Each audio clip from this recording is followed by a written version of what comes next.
રાજકોટમાં અગ્નિકાંડમાં બે પૂર્વ મ્યુનિસિપલ કમિશનરને clean chit, Anand Patel, Amit અરોરાને clean chit. તો જે પ્રમાણે સમાચાર પ્રાપ્ત થઈ રહ્યા છે રાજકોટથી, રાજકોટ અગ્નિકાંડમાં બે પૂર્વ મ્યુનિસિપલ કમિશનરને ક્લીન ચીટ આપવામાં આવી। આનંદ પટેલ, અમિત અરોરાને ક્લીન ચીટ, કોઈ રોલ ન હોવાનો સત્યશોધક સમિતિનો રિપોર્ટ। હાઈકોર્ટે 3 સભ્યોની બનાવી હતી સત્યશોધક સમિતિ।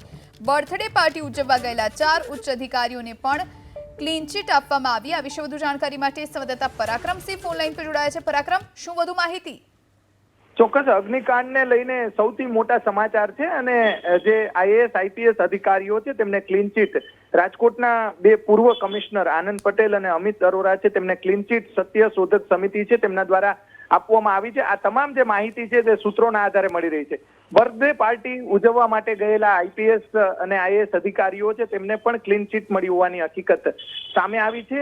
અગ્નિકાંડને લઈને ખૂબ જ મોટા સમાચાર કહી શકાય, કેમ કે ઘણા સમયથી જે ચર્ચાઓ ચાલતી હતી કે મોટા અધિકારીઓ સામે કાર્યવાહી થશે કે કેમ, પરંતુ સત્યશોધક જે સમિતિ છે તેમના જે સભ્યો છે આઈએએસ અધિકારીઓ છે તેમના દ્વારા ક્લીન ચીટ આપવામાં આવી છે।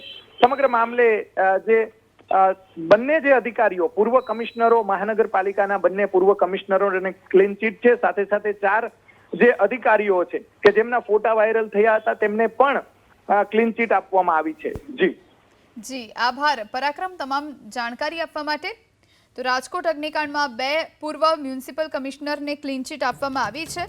આનંદ પટેલ, અમિત અરોરાને ક્લીન ચીટ અપાઈ, કોઈ રોલ ન હોવાનો સત્યશોધક સમિતિનો રિપોર્ટ। હાઈકોર્ટે 3 સભ્યોની સત્યશોધક સમિતિ બનાવી।